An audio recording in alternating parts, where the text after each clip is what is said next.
Hola a todos. Bueno, vamos a desarrollar hoy con lo que suelen comenzar la primera unidad cuando empezamos a estudiar química.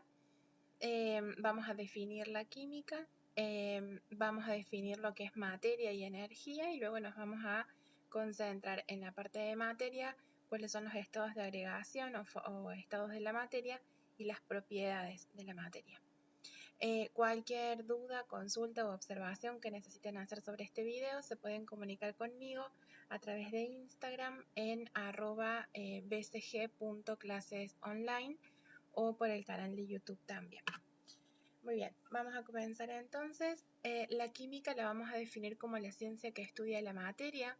De esa materia estudia cuáles son sus propiedades, cuál es la composición y cuáles son los cambios que puede sufrir la materia. Y también va a estudiar a la energía que va a acompañar esos cambios.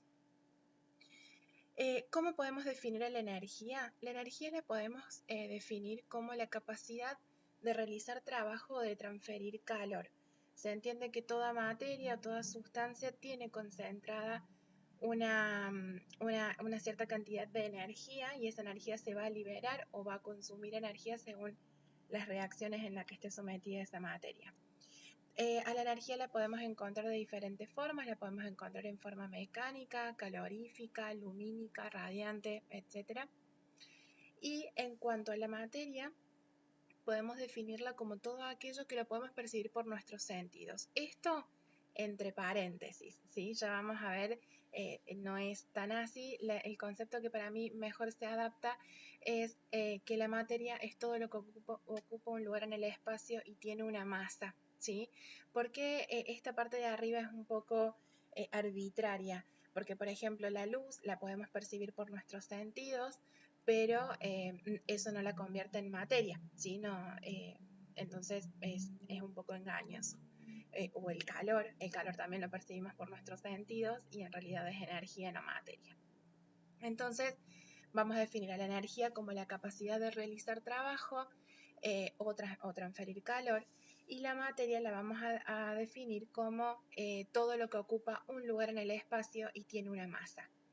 A la masa, según el sistema internacional, la vamos a medir en kilogramos, ¿sí? Después, bueno, con sus equivalencias que podemos ir haciendo el pasaje, pero digamos en el sistema internacional la forma de medir la masa es en kilos. Hay que tener cuidado acá con no confundir masa con peso, ¿sí? Muchas veces se lo utiliza como sinónimos, ¿sí? Perdón. Muchas veces se lo utiliza como sinónimo y en realidad la masa es una unidad de volumen, de medida, ¿sí? Mientras que el peso es una unidad de fuerza, ¿sí? ¿Por qué? Porque el peso es igual a la masa por la gravedad. Entonces, si yo acá tengo en cuenta la gravedad, en que el planeta Tierra en general la gravedad es constante y una variación de menos del 1%, muchas veces entendemos que si estamos hablando de azúcar, por ejemplo, hablamos de 1 kilo de azúcar, que el azúcar pesa 1 kilo en cualquier parte del planeta Tierra, pero siempre y cuando estemos hablando del planeta Tierra y no en otro lugar del espacio. Pero la forma correcta es decir que ese paquete de azúcar masa 1 kilo, ¿sí? En 1905, Albert Einstein postuló la ley de conservación de energía, donde él dice que la energía total del universo permanece constante, ¿sí? Es decir, que la energía se interconvierte, pero no se crea ni se destruye, siempre se va a mantener constante. 4 décadas después, el señor Fermi hizo algunos experimentos sobre la química nuclear, donde confirma este postulado de Einstein y habla de la ley de conservación de masa y energía, diciendo que si uno contabiliza, digamos, pudiera contabilizar la cantidad de materia y energía combinada de todo el universo, esta se mantiene constante. Bueno, con respecto a estados de la materia está formada por átomos o moléculas que se mantienen unidos con cierta fuerza de atracción entre ellos. Según la fuerza de atracción que haya entre las partículas, en la naturaleza podemos encontrar 3 estados: sólido, líquido y gaseoso. En realidad hay otros estados como el plasma o los líquidos supercríticos, pero estos estados no se consideran cuando uno estudia este tipo de química, ya que dependen de presiones y de temperatura altísimos, digamos, no se encuentran en la naturaleza. Así que a fines prácticos tenemos 3 estados de agregación: sólido, líquido y gaseoso. Vamos a ir viendo cada uno de ellos. El sólido, acá tenemos las características de lo que tenemos, si tenemos una materia en estado sólido. Nos dice que no fluye, la fuerza de atracción entre las partículas es intensa, vamos a tener un orden entre las partículas, va a tener una forma propia y no es compresible. No es compresible porque las partículas están juntas, ¿sí? Hay una fuerza de atracción intensa entre estas partículas. En cuanto al gaseoso, va a tener una fluidez alta. La fuerza de atracción entre partículas es prácticamente nula. No tiene forma propia, sino que se va a moldar, digamos, o se va a estar según el recipiente que lo contenga. No tiene volumen propio y es muy compresible porque al estar las partículas tan separadas, hay mucho, digamos, que uno puede comprimir para que estas partículas se acerquen unas a otras. ¿Vamos bien? Bien, en cuanto al líquido, es un estado intermedio entre el sólido y el gaseoso. Vamos a tener una fluidez media, vamos a tener un orden medio, no va a tener forma propia, se va a adaptar al recipiente, sí va a tener un volumen propio y va a ser poco compresible, ¿sí? Digamos, si bien las partículas están separadas, están un poco más separadas que el sólido, pero menos que el gaseoso. Muy bien, ¿cómo llamamos a los estados, a los cambios de estado de esta materia? Bueno, primero en principal, todos estos cambios de estado los podemos manejar, digamos, o los podemos producir o se pueden producir cuando hay cambios en la temperatura o en la presión, ¿sí? En el ambiente. Si yo paso de un estado sólido a un líquido, se llama fusión. De líquido a gaseoso se llama vaporización. Si paso de estado sólido a gaseoso sin pasar por el estado líquido, se llama sublimación progresiva o volatilización.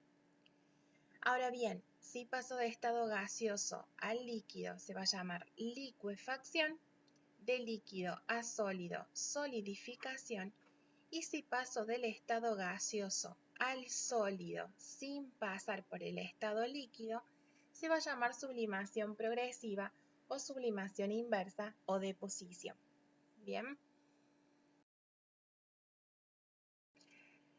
Las propiedades de la materia, vamos a tener dos grandes grupos.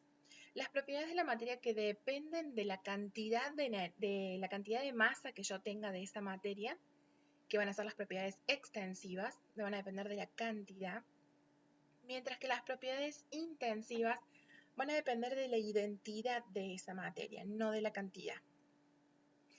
Las propiedades extensivas son, por ejemplo, el peso, la masa, el volumen, la cantidad de calor, ¿sí? Todas estas van a ir variando, la masa o el peso o el volumen van a variar en función de la cantidad de masa que yo tenga. Sin importar de qué material estemos hablando, digamos. En cuanto a las propiedades intensivas, dependen de la materia en sí, de la identidad de esa materia. ¿Cuáles son estos ejemplos? La densidad, el punto de fusión y ebullición, el índice de refracción, el peso específico, la elasticidad, son valores que son específicos de cada una de las materias, ¿sí? De cada una de las sustancias, cada una de las sustancias. En el caso de la densidad pasa algo particular. La densidad es igual a masa sobre volumen. Cada elemento tiene designado una densidad específica, ¿sí? Pero es una propiedad, la densidad, en la que si nosotros dejamos estático un valor y modificamos el otro, vamos a poder realizar algunos cambios. Por ejemplo, si yo dejo la masa constante de una sustancia determinada y aumento el volumen, la densidad va a disminuir, por ejemplo. O por el contrario, si yo disminuyo el volumen dejando la cantidad de masa constante, la densidad va a aumentar. Es decir, que a menor volumen, mayor densidad. Hay una excepción muy particular en cuanto a la densidad, que es lo que ocurre con el agua. ¿Sí? Esta regla no la respeta. Fíjense que el agua en estado sólido tiene menor densidad que la líquida, por eso los cubos de hielo flotan en el agua, ¿sí? Esto no sucede con el resto de los materiales. En general, un material en estado sólido es más denso que el que está en estado líquido, ¿sí? Así que es un caso particular a tener en cuenta. Muy bien. En cuanto a las propiedades intensivas, vamos a estudiar ahora cuáles son las propiedades físicas y las propiedades químicas que tiene ese material, ¿sí? Ese material específico que nosotros estamos estudiando. Para nosotros poder estudiar las propiedades físicas de una materia, podemos hacer experimentos con esa sustancia sin que ésta pierda la identidad, ¿sí? Por ejemplo, nosotros podemos corroborar cuál es la dureza, cuál es la densidad, cuál es el punto de ebullición o de elasticidad de una sustancia, y para nosotros poder determinar esto no necesitamos romper esa sustancia, por decirlo de una manera. Por ejemplo, para yo saber cuál es el punto de ebullición de una sustancia, simplemente la expongo a distintos grados de temperatura y me fijo en cuál es el punto en el que rompe hervor. Pero va a seguir siendo eso. Por ejemplo, si yo pongo a hervir agua y el agua llega a un punto de ebullición y se empieza a evaporar, por ejemplo, sigue siendo agua, nada más que va a ser agua en su estado de ebullición o vapor de agua, pero sigue siendo agua. Ahora bien, lo que sucede con las propiedades químicas es que para yo poder determinar cuál es la naturaleza de esa sustancia, sí voy a romper la identidad. Por ejemplo, para saber cuál es la capacidad de oxidación o de explosión o de combustión de una sustancia, si yo a un trozo de hierro lo expongo a oxígeno y se me oxida ese hierro, voy a tener óxido de hierro y deja de ser hierro, ¿sí? Se convierte en una sustancia nueva. Esta reacción química voy a tener reactivos, que son las sustancias iniciales que yo tengo, que me van a reaccionar químicamente para formarme un producto distinto. Por ejemplo, si tenemos tenemos cloro y tenemos sodio, por ejemplo, como reactivos, nos va a formar el cloruro de sodio o el cloruro de sodio o la sal de mesa, ¿sí? Es solamente un ejemplo para que lo puedan visualizar. Entonces, los reactivos son las sustancias iniciales que yo tengo que luego se me van a combinar químicamente, van a reaccionar químicamente para formar un producto distinto. Las reacciones químicas en general tienen liberación o consumo de energía. En el caso que liberen energía al medio, se van a llamar exergónicas, y en el caso que consuman energía, se van a llamar endergónicas. Si esta energía nos estamos refiriendo en particular al calor, la vamos a decir exotérmicas o endotérmicas, ¿sí? Vamos ahora con sistemas materiales. Sistemas materiales, lo que vamos a estudiar acá son sustancias que no reaccionan químicamente cuando son mezcladas, sino que van a combinarse físicamente o no.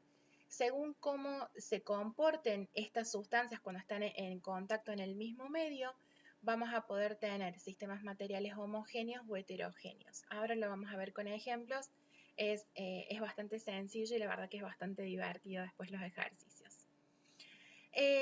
Para estudiar los sistemas materiales, los podemos definir como una porción de materia aislada en un medio con el fin de ser estudiada. Para estudiar los sistemas materiales vamos a tener en cuenta dos cosas. Primero, vamos a tener en cuenta si hay intercambio de materia y energía con el medio. En el caso que tengamos intercambio tanto de materia como de energía, vamos a decir que es un sistema abierto. Si hay solamente intercambio de energía, vamos a decir de que es un sistema cerrado.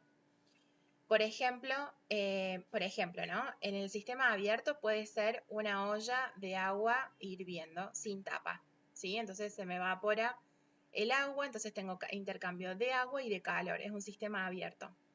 Un sistema cerrado es, por ejemplo, si estoy utilizando una olla a presión. La olla a presión emite calor, pero no materia. Y un sistema aislado es porque no tengo intercambio, ninguna de las dos cosas, ni de materia ni de energía.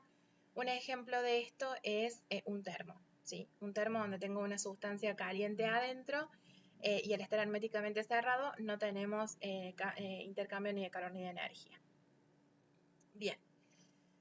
Ahora bien, si tenemos en cuenta las propiedades de ese sistema material,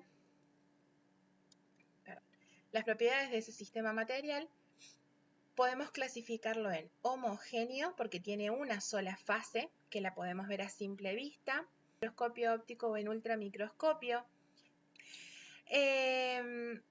¿Y por qué es homogéneo también? Esto me pasa un poco como pasaba antes con la definición de materia. Creo que la definición que más se acerca, digamos, es más clara, es la que dice que mantiene las propiedades intensivas en cualquiera de los puntos de su sistema. Por ejemplo, si yo mezclo agua con sal, la sal se diluye dentro del agua. A simple vista yo no la veo, pero si utilizo un microscopio sí la voy a ver. Pero yo me posicione donde me posicione en este sistema material, las propiedades intensivas van a ser las mismas, ¿sí?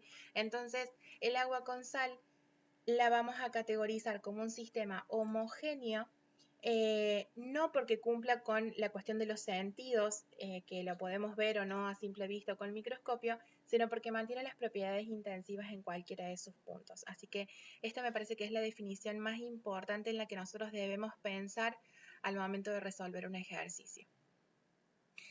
Por otro lado, un sistema heterogéneo tiene dos o más fases que están separadas por una superficie definida, son claramente distinguibles, y las propiedades intensivas van a diferir en al menos dos de los puntos de ese sistema. Por ejemplo, si yo tengo agua con arena, ¿sí? Se entiende que la arena va a estar acá precipitada. Entonces, si yo me posiciono acá o me posiciono acá o me posiciono acá, este sistema material va a tener propiedades intensivas diferentes. Entonces, lo vamos a categorizar como heterogéneo. Cada sistema material heterogéneo está formado por distintos sistemas materiales homogéneos. ¿Qué quiere decir esto?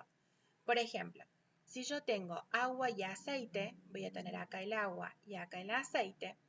Si yo considero el aceite es una fase y el agua es otra fase.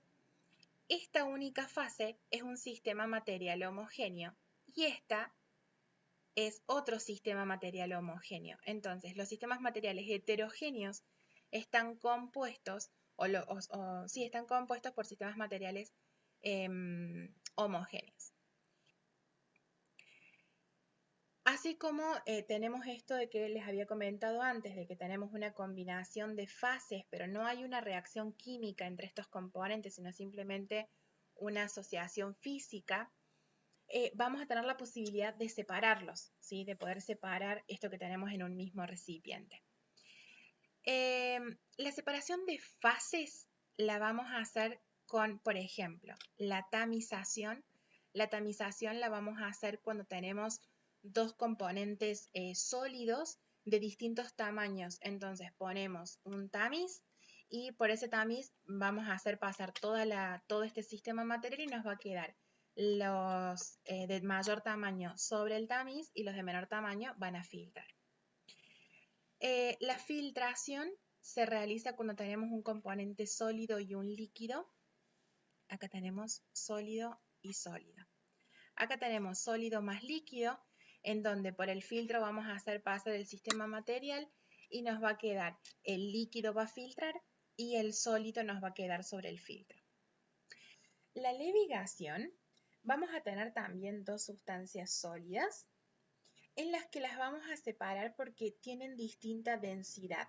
Entonces, por ejemplo, vamos a hacer acá un ejemplo. Si yo acá tengo, por ejemplo, arena y tengo trozos de corcho, por ejemplo, esto, digamos, está mezclado, ¿no? Así, trozos de corcho y arena. Lo que yo puedo hacer acá es introducir agua. Entonces el agua me va a separar las fases porque el corcho tiene mucho menos densidad que la arena. Me va a quedar la arena acá abajo, me va a quedar la capa de agua y acá me va a separar los trozos de corcho. Entonces voy a poder sacar los corchos por un lado y me va a quedar la arena por el otro. La decantación es cuando tenemos dos líquidos que no son miscibles entre ellos, no se mezclan, por ejemplo el agua y el aceite. Vienen unos recipientes especiales que tienen esta forma y tienen como una especie de canilla. Se llama embudo de decantación, en el que, por ejemplo, si yo pongo agua y aceite, me va a quedar el aceite arriba y el agua abajo. Yo abro esta canilla y por acá abajo voy a poder quitar el agua de ese sistema material y que me quede el aceite dentro. Bien, la sedimentación es cuando tenemos un sólido y un líquido, donde este sólido no se disuelve en este líquido, por ejemplo, agua y arena, en donde yo dejo en reposo ese sistema material, la arena va a decantar y va a quedar en el fondo y yo puedo extraer el agua por sedimentación. Bien, y por último tenemos la centrifugación, muy utilizada en los laboratorios, sobre todo cuando tenemos laboratorios de sangre, ¿sí? Lo que hace la centrifugación es, hace un movimiento de centrifugación a alta velocidad y va a separar la porción forme, ¿sí?, de la líquida. Por ejemplo, en el caso de la sangre, si yo centrifugo sangre, en el tubo de ensayo me va a quedar una porción donde voy a tener el plasma, por un lado, que es la porción líquida de la sangre, y por el otro lado voy a tener toda la parte de las células, ¿sí?, glóbulos rojos, blancos, etc. Esta es la separación de las fases. Ahora, ¿cómo separo los componentes? Nosotros habíamos dicho, por ejemplo, vamos a hacer un ejemplo rápido acá. Vamos a poner acá, por ejemplo, arena,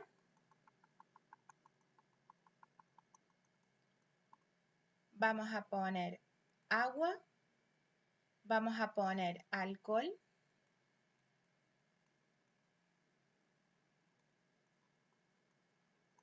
vamos a poner sal y vamos a poner cubos de hielo, por ejemplo. Bien, ¿cuántas fases tengo? Voy a tener 3 fases. Acá tengo arena, acá tengo el agua, el alcohol y la sal, y acá tengo los cubos de hielo. Entonces voy a tener 3 fases y voy a tener ¿cuántos componentes? Tengo agua, tengo alcohol, tengo arena, tengo sal y el cubo de hielo no me cuenta como componente porque es agua. Entonces tengo 4 componentes. ¿Sí? Nosotros recién vimos con la separación de las fases cómo podíamos separar estas fases, ¿sí? Cómo sacábamos el hielo por un lado, la parte líquida por otro y la parte de la parte sólida, digamos, en este caso que serían los cubitos de hielo y la arena. Hay una forma de separar los componentes. ¿Cómo serían los componentes? Por ejemplo, cómo separo el agua y el alcohol o cómo separo esta agua con sal. ¿Por qué? Porque está disuelta. En los casos de la separación de las fases, teníamos fases bien marcadas en donde o me decantaba o, digamos, no se mantenía disuelta una sustancia con otra. En el caso de la separación de los componentes es porque está disuelta una en otra. En el caso de la destilación simple, por ejemplo, es lo que se puede usar para separar un sólido de un líquido que está disuelto en él, por ejemplo, el agua y la sal. Es lo que se utiliza, por ejemplo, para desalar el agua de mar, ¿sí? En donde en el recipiente que yo tengo el agua con sal, lo voy a poner a hervir. El agua va a llegar a su punto de ebullición y va a empezar a evaporarse. Va a haber un balón de destilación que va a recolectar ese vapor de agua y lo va a llevar hacia otro recipiente. Y en el recipiente inicial me va a quedar la sal. Eso se llama destilación simple. Luego tenemos la destilación fraccionada, que es, por ejemplo, cuando tenemos dos líquidos, ¿sí? Que obviamente tienen distinto punto de ebullición, ¿sí? Y hay una diferencia, una buena diferencia entre los puntos de ebullición. Por ejemplo, agua y acetona. Sabemos de que el agua tiene un punto de ebullición de 100 grados centígrados, mientras que la acetona tiene un punto de ebullición de 56. Entonces, más o menos con el mismo mecanismo anterior, yo lo pongo a hervir y lo primero que se me va a evaporar va a ser la acetona, que tiene un menor punto de ebullición. Lo voy a poder recolectar en otro recipiente, mientras que en el recipiente inicial me va a quedar el agua. En el caso de la cristalización, también es para separar un sólido que está disuelto en un líquido, en el que, digamos, y tiene que ser un material que tenga la propiedad de cristalizar. ¿Qué hacemos acá? También lo ponemos a calentar, hervimos la parte líquida, que bulla, que se evapore, perdón, la parte líquida, y lo dejamos reposar, y donde me quedó la parte sólida, al cabo de un tiempo voy a empezar a ver los cristales. Bueno, en cuanto a soluciones, son sistemas homogéneos que están constituidos por dos o más sustancias que pueden fraccionarse y su composición es variable. Hay dos grandes grupos dentro de las soluciones: las sustancias puras, que pueden ser simples o complejas o compuestas, y las mezclas. Las sustancias puras están formadas por solo una clase de molécula que no pueden fraccionarse sin perder la identidad o la naturaleza de esa sustancia. Si está compuesta por el mismo tipo de átomos, se van a llamar sustancias puras simples. Por ejemplo, el nitrógeno molecular, el oxígeno molecular, el cobre o el ozono, ¿sí? Están formadas por distinta cantidad, pero el mismo elemento, el mismo átomo. Las sustancias puras complejas están formadas por diferentes tipos de átomos. Por ejemplo, el agua, el cloruro de sodio, el ácido fosfórico. Pero ¿qué pasa? Digamos, están formados por iguales o distintos tipos de átomos, pero no se pueden fraccionar. A ver, se pueden fraccionar, pero si yo lo fracciono, deja de ser nitrógeno molecular, deja de ser ozono o deja de ser cloruro de sodio. Pierde la identidad para formar cloro y sodio por otro lado, ¿sí? Cuando yo hablo, por ejemplo, en este caso, del oxígeno y el ozono, que están formados por el mismo elemento pero distinta cantidad de átomos, se llaman variedades alotrópicas, ¿sí? Eso por si lo llegan a ver por ahí. Es cuando es una sustancia que está formada por la misma cantidad, por el mismo elemento, pero distinta cantidad de átomos. Ahora bien, las mezclas son sistemas materiales que están formados por dos o más componentes que se asocian físicamente, pero no se combinan químicamente. Es lo que estuvimos hablando antes. Por ejemplo, si mezclo agua con alcohol o si mezclo agua con sal, ¿sí? Se me combinan, formo un sistema material homogéneo, pero no van a reaccionar químicamente. Sigue siendo agua y sal, no pierden la identidad. Muy bien, vamos a ver algunos ejemplos prácticos, ¿sí? Lo primero que vamos a hacer es dibujar un recipiente, y lo que a mí me van a pedir es de que yo diga si es un sistema material homogéneo o heterogéneo, cuántas son las fases y cuántos son los componentes. Si yo tengo agua, hielo y arena, entendiendo de que el hielo es hielo de agua, ¿no? Cubitos de hielo. Vamos a tener la arena por aquí abajo. Vamos a tener agua y vamos a tener los cubos de hielo. En este caso vamos a tener 3 fases. Por lo tanto, al tener más de una, es un sistema heterogéneo.